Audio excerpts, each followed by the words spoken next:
when you ask somebody, who are you? They tell you who they think they are.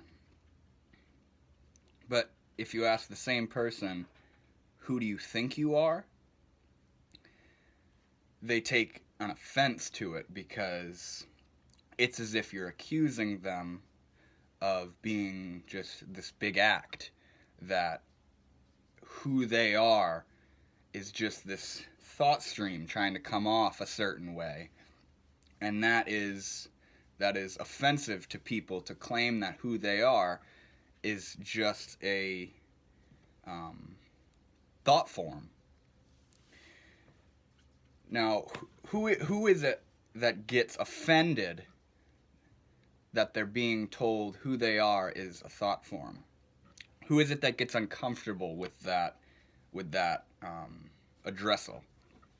Well, that's what I'm going to be talking about in this video, is the phantom self, the illusory nature of who you think you are. So we've always been at least something. We can say that. We've always been something. But we didn't think we were somebody until we were able to understand what such a thing was. We were taught that we are somebody. We were told our names, we were told where we live, we were told what's good and bad, we were told what to do and what not to do. And this sort of created the rationale of who we are, who we think we are, and who we think others are, and what we think this world is, and what it's all about. And it creates this sort of structure. And we live and abide in that. And that structure naturally changes and flows with, culture and, social changes and social interactions. It will naturally, this structure will naturally change amongst itself. It'll evolve together because, people are giving birth and teaching their kids the same structure that they were taught. So it brings it down the line, and those kids grow up and, implement that structure into their lives and, react to people and act with people in the ways they will because of that structure. But this structure was built, which is why I keep calling it a structure.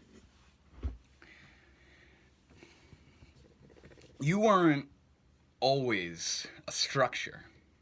At first, you can't even remember what you were before you knew you were somebody. But you were there.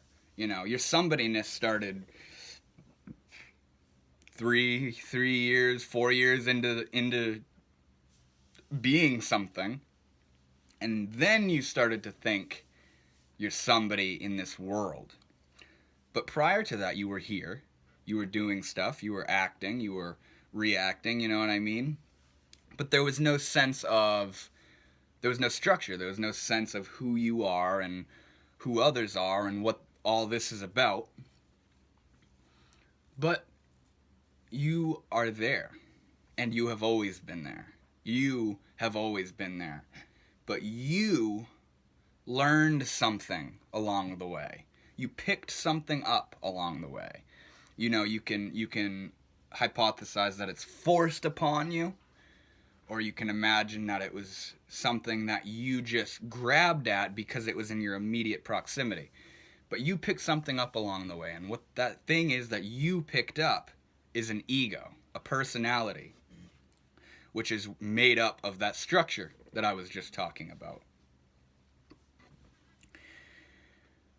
Now, immediately you can see, upon looking at what I've just said, you can see that there is someone who takes on this role. Someone takes on this role.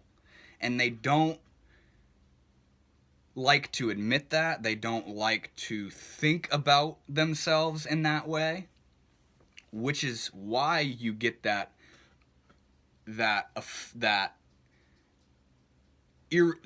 angry reaction when you ask somebody, who do you think you are?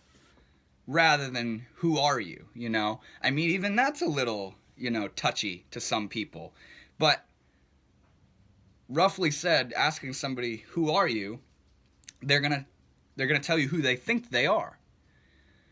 But if you ask them to tell you who they think they are, that feeling of being victimized arises because, like I said earlier, it's as if you're accusing that person of and who they think they are is just this flaunt they're putting on, this big front, this big act they're putting on. And that's offensive because they're the real deal. They're who they are, you know, and you need to understand that. They're not just this idea, because that's bad. That diminishes the specialness and uniqueness of who they truly are. But in a being like that, who they truly are, to them, is that structure that has been formed for them, and they picked up on it. They took up where their parents and their friends and role models left off. Now they're doing the structuring, you know? That's who they think they are. But there's somebody in there that sees this structure and says, that's me. That's who I am. That's who I am. And when you ask them, who are you? They tell you that structure. It's pretty simple, pretty straightforward. But who do they think they are? Who do they think they are? I'm not thinking I'm anybody. I'm who I am, you know? I'm this, or I'm that, you know? And that's who I am. But what did you just tell me? What you just told me is a concept, it's a structure. It's within that mold that you've been given. Who are you? Here's a structure, here's a concept. Tell me who you are without a concept. Who are you? Who's telling me this concept? Me. I'm telling you this concept. Who is me? Who is this me that says such a thing? And you get in, and you get in. And, I mean, I don't recommend doing this to other people, but I do recommend doing it to yourself, you know, because your mind will respond to you in the same way it would another person. And it's even more so introspective because it's you that's responding to you. So you sit and ask, who am I? Who am I? Well, I'm Northwood Shaman. I'm my name. That's just a word, though. Northwood Shaman is what I am. You know, no, like, who is that? Who is that thinks they're Northwood Shaman?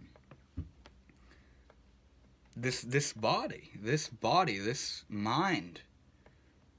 Who has this mind? Who is aware of this mind and initiates who it is through it?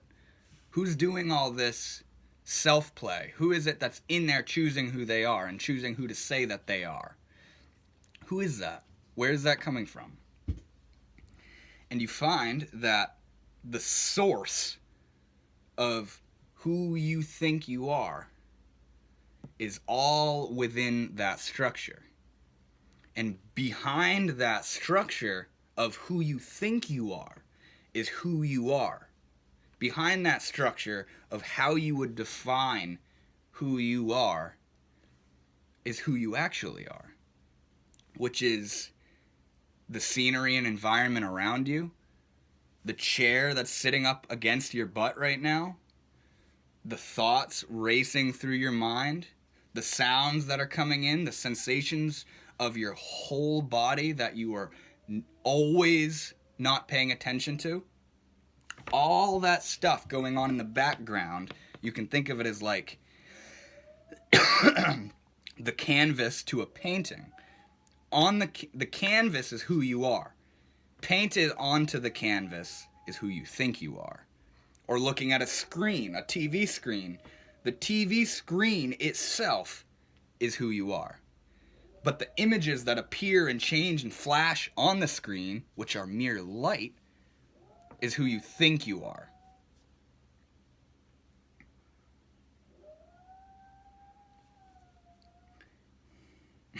Dog howling in the background. Now, if you notice the separation, or at least the difference and distinction between who you think you are and who you are or who you feel yourself to be, what the experience of being somebody is in comparison to describing the experience that you are, when you notice that separation, you can see that in essence what you are is happening spontaneously, happening without any energy loss, without any effort, happening in complete harmony with everything else. Can't make any mistakes, can't make any, mess ups, because what you are is the unraveling of the experience you're having. But when you try to describe that unraveling, and you try to grab at one aspect or one piece of this unraveling experience and say, that's who I am, this is what I am, you realize that it takes cognitive and sometimes physical effort to be who you think you are. Whether that be portraying yourself in a certain way in conversation, or portraying yourself in a social situation in a certain physical way, the way you walk, the clothes you wear, all the, you know what I mean? That kind of stuff, the cologne you wear, your hairstyle, all that stuff. You're putting an effort to be somebody, but you already are somebody. You always have been. Before you were trying to be somebody, you were somebody. You were something happening. But now you're trying to maintain who you are.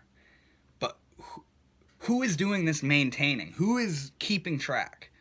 Who's keeping everything structured? You know what I mean? Who's doing that in the background? That's who you are. That's who you are. The one that's going, this is who I'm going to be. I'm going to act like this. I'm going to portray myself like this. There's a secret language in your head that knows. I've called this the forbidden language before. I have a video on it that I posted like a year ago. A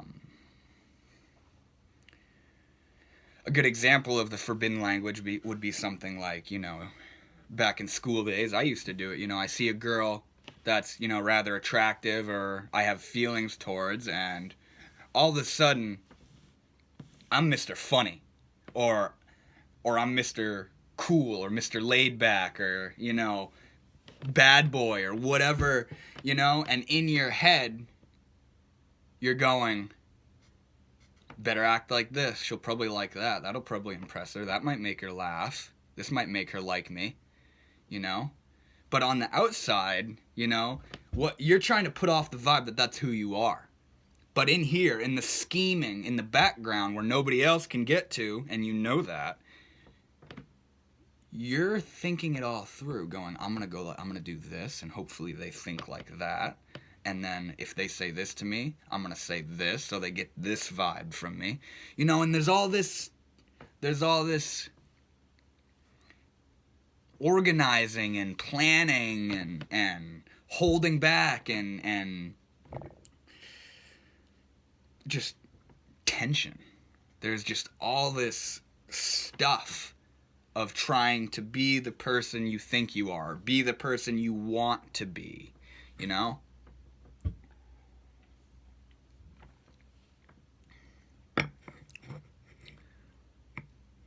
I want to be a good person.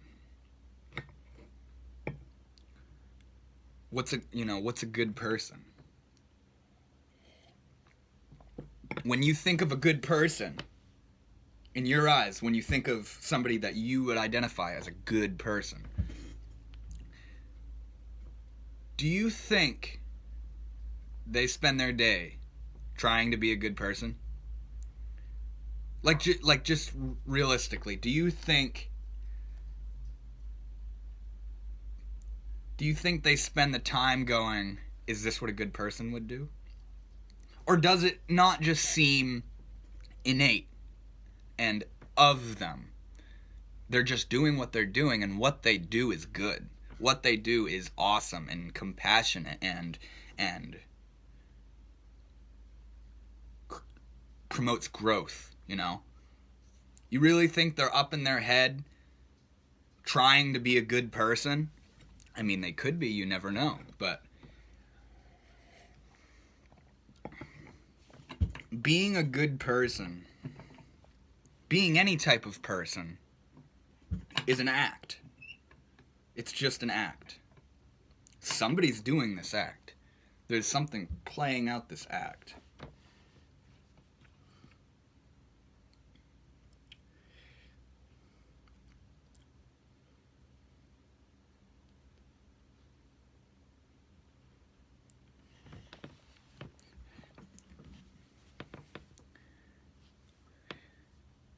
You know, we are all raised a certain way. We are all conditioned a certain way. We have the things that irritate us, the things that make us happy, the things that make us jealous and angry, and all of the above. When you get into a situation where you're trying to become a better person, or trying to be a good person, or, you know, trying to save the world,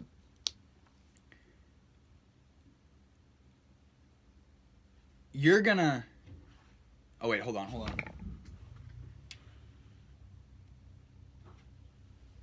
All good.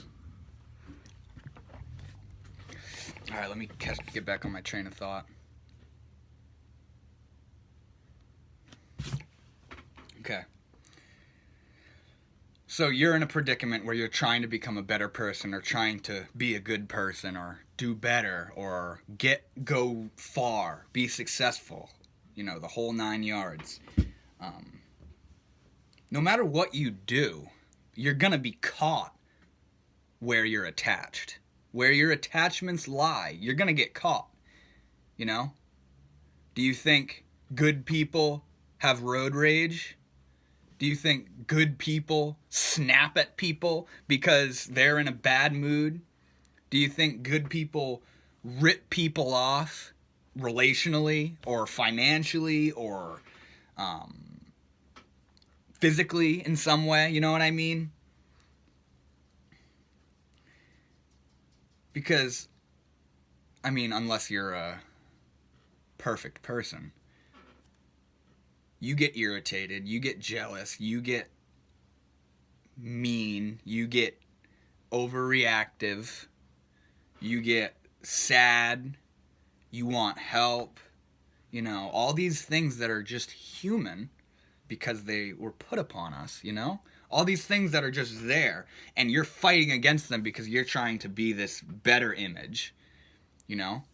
The fight. What's the fight? What's the problem? Why is it so hard to be this person? Because you're this person, and you're trying to be this image in your head. You are how you are. You are conditioned the way you are. And instead of trying to push away who you are in hopes of who you want to be to come rushing in, filling in its place, first of all, if you do that, you're going to be overcrowded, because now you got two whole personas that are clashing. You know, you're a good, successful person, but also you're mean to your wife, or you're mean to your friends when you're not in a good mood. You know what I mean? Background stuff. Instead of trying to push away who you are to try and get who you want to be to come in, try seeing that who you are right now, who you think you are, when you look into who am I, why am I this way, who is it that is this way, just see that you are a culturally laid down concept. who you think you are and who you're trying to be. And that good person off in the distance that you're trying to become is just as much a concept. And you see, okay, this is who I am, you know. I'm not a morning person. I'm grouchy in the morning. I have road rage. I'm mean to my friends. I steal. I am disrespectful or whatever. You know, when you can see where your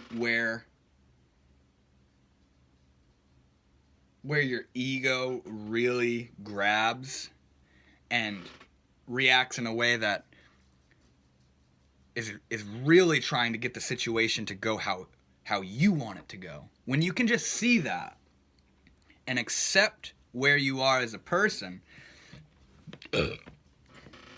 instead of taking on another fake role and pretending to be a better person, you begin to put a hold off on your negative aspects.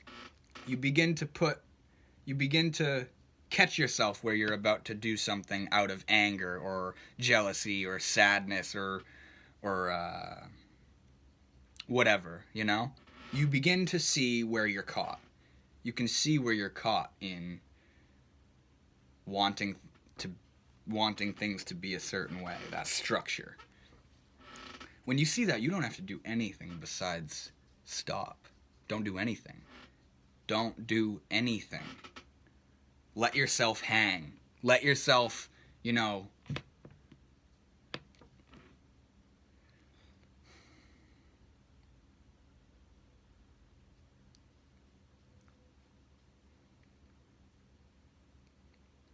don't give in to your immediate reaction, because that immediate reaction is the thing that's keeping you from seeing who you are, because you're just constantly grabbing at the next incoming stimulus, the next thought, the next phrase, the next physical gesture, the next whatever. You're just going from one to the next, to the next, to the next, to the next, and who you are is the one that's bouncing from thing to thing, playing out, animating each thing one after another. And then you go to sleep and the things stop and you just are. And then you wake up and you immediately start going at it again.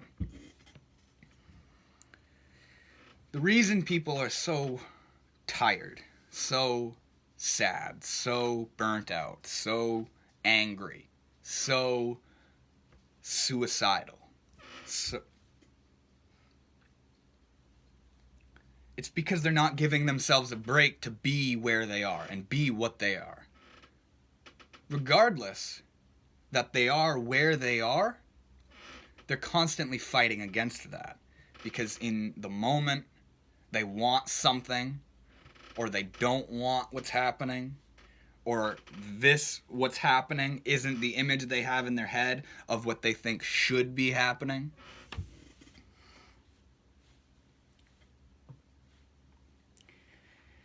If you just could sit with everything, don't do anything, don't say anything, don't try to narrate what's going on, you know, your thoughts will continue, your body will continue, your surroundings will continue,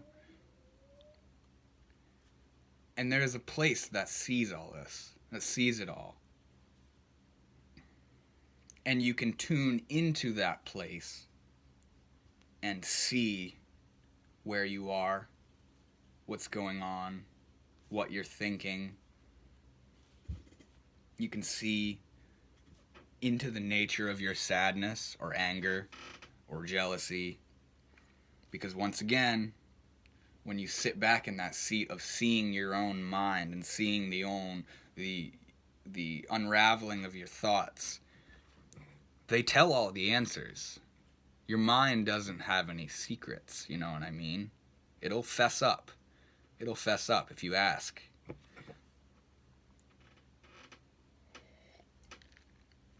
You can't hide the truth from yourself, but you can deny stuff infinitely to the end of time.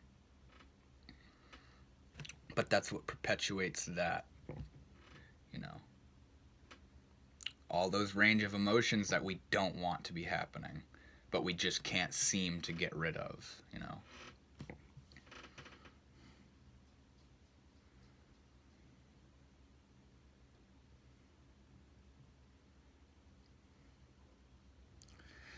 Like, I was having a conversation with my mom and brother the other weekend about, you know,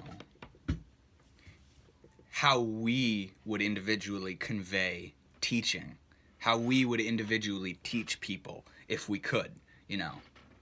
I have this YouTube channel, and obviously I'm not talking with people in person, but, you know, upon thinking on the question, what came to my mind of how I would teach somebody, how I would convey this essence of spirituality and essence of soul to somebody,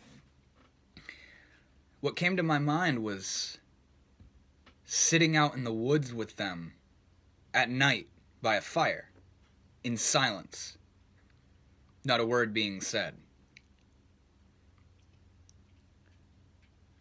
That's how I would convey teaching.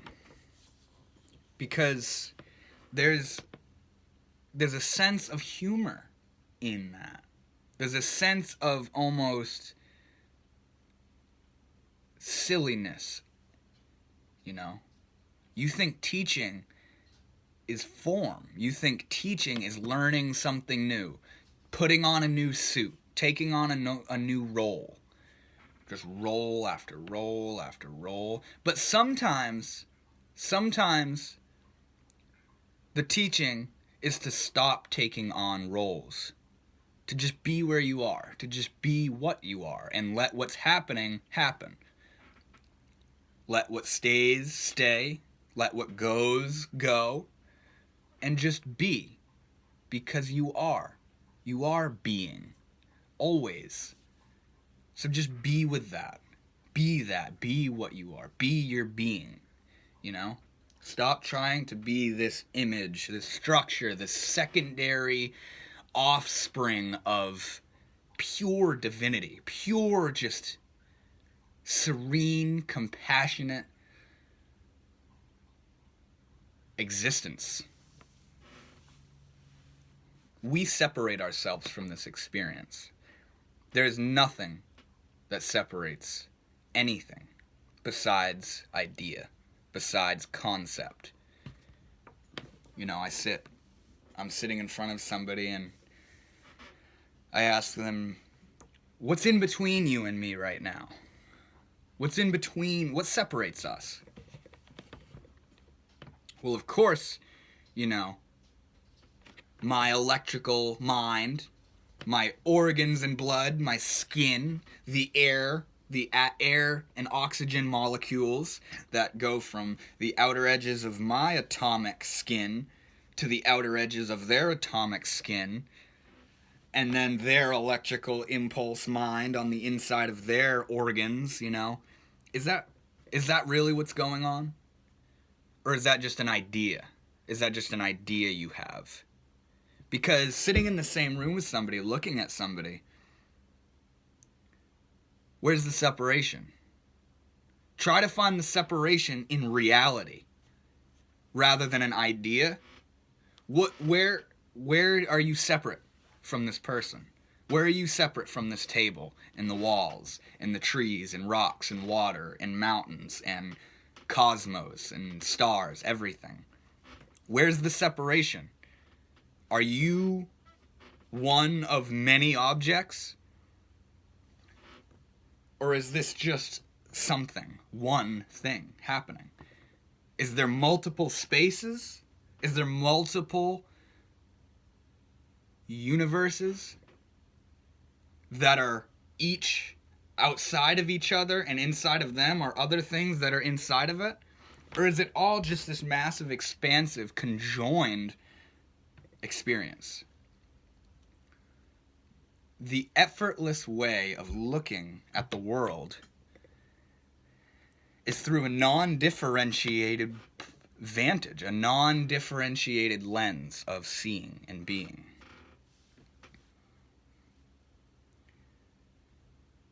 You have to put effort into labeling the world.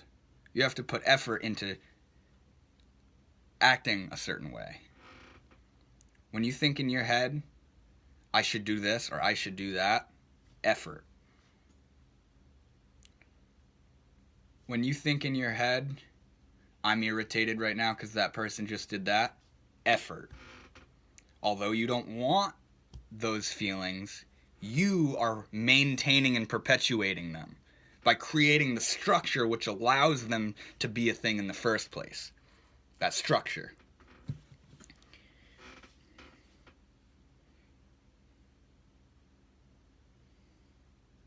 It's scary to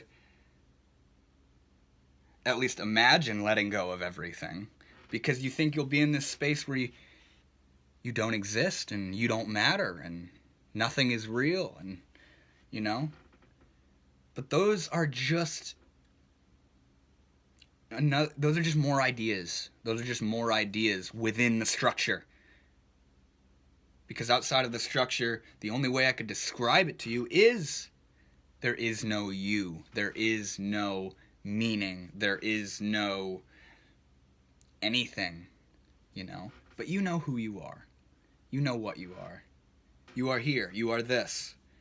And beyond your structure, you can see that. Put one foot back into that structure, though, and what you were just experiencing was insanity or magic or delusion or divinity or enlightenment or all, you know what I mean? The second you go back into that structure, you define the baseline of your experience, which is just being. But once again, the whole time, there's something seeing all this. There's something seeing it all. There's something watching it all. You look at the world in a non-differentiated way, and then come out of it going, oh my God, I'm going insane.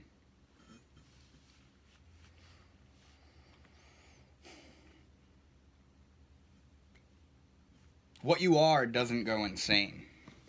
Your concepts can go insane. Your concepts are what create insanity. Your concepts are what create fear and psychosis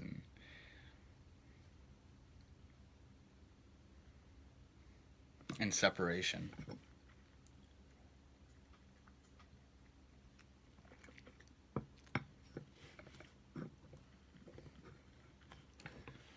I struggle with it, thinking that these states of non-form that I can see in the world at times, you know, I rattle myself all up. Oh my gosh, I'm going insane. I'm psychotic. I'm losing my mind.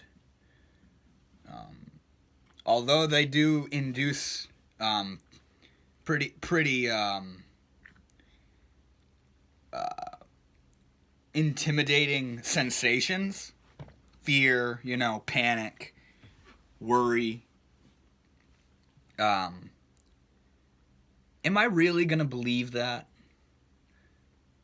Am I really going to succumb to another little label, another little concept, another little phrase created by my mind? Am I really going to give in to that? Because, you know, when you know what you are, it's not worth it. It's not worth it to just... And a matter of fact, I bet in some people, you can't. You can't. You can deny shit. You can become delusional and think you've convinced yourself of something.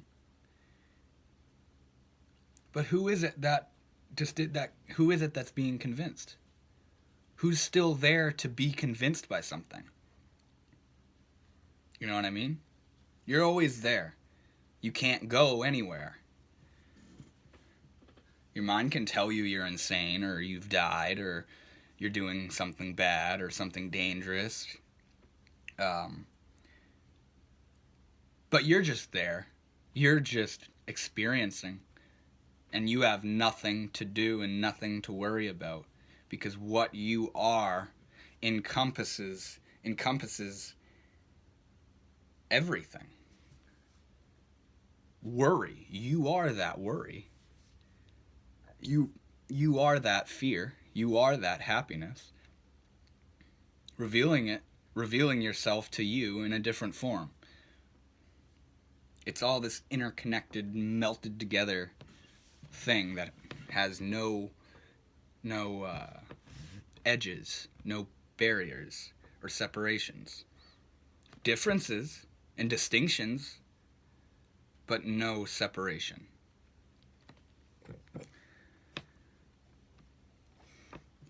Now, this is all just an idea. Everything I've just said is all just an idea in my head that I'm describing to you conceptually, using concepts that I've gathered and put together. This is my structure. This is my structure that I'm putting off right now.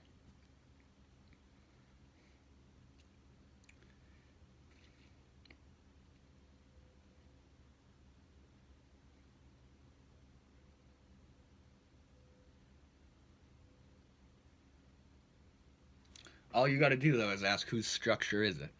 Whose structure is it?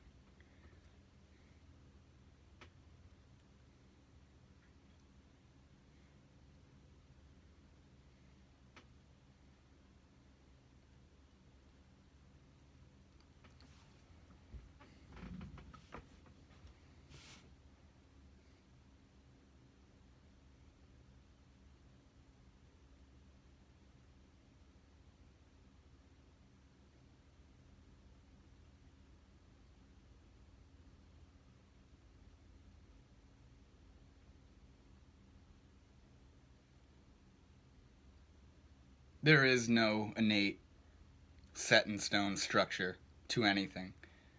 You create it, you maintain it, you perpetuate it. You can't blame anything or anybody for being the way that you are, or being the way you think you are. So stop blaming, stop holding grudges, stop being jealous, stop being sad. Instead, see why you blame, why you hold grudges, why you're sad. And see that ghost-like self that you're trying to be, that you think you are. And then notice that you're still looking. You're seeing who you think you are right now. And see the distinction between the two. That subtle separation, that subtle little difference. That there is something that sees who I am. There is something that animates who I think I am. That something is who you are. That something is your soul and your experience here as whatever you are, whatever we are, and whatever this is. And it's so much more vast and satisfying than the structure you're trying to build for yourself. You may even think that you're doing it to help yourself.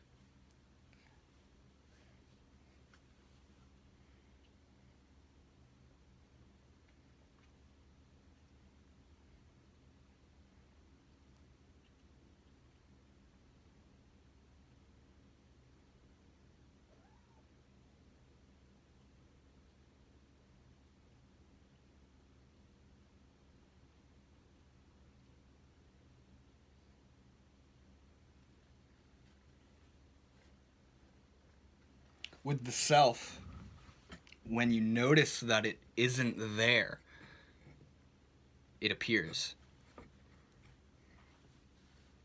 because somebody's noticing I'm not there. Who is that? Who is that noticed you are not there?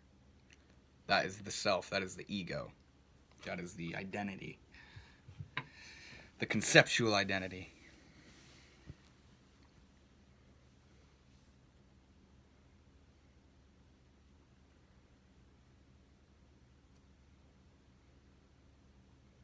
So just notice that you are here. That's it.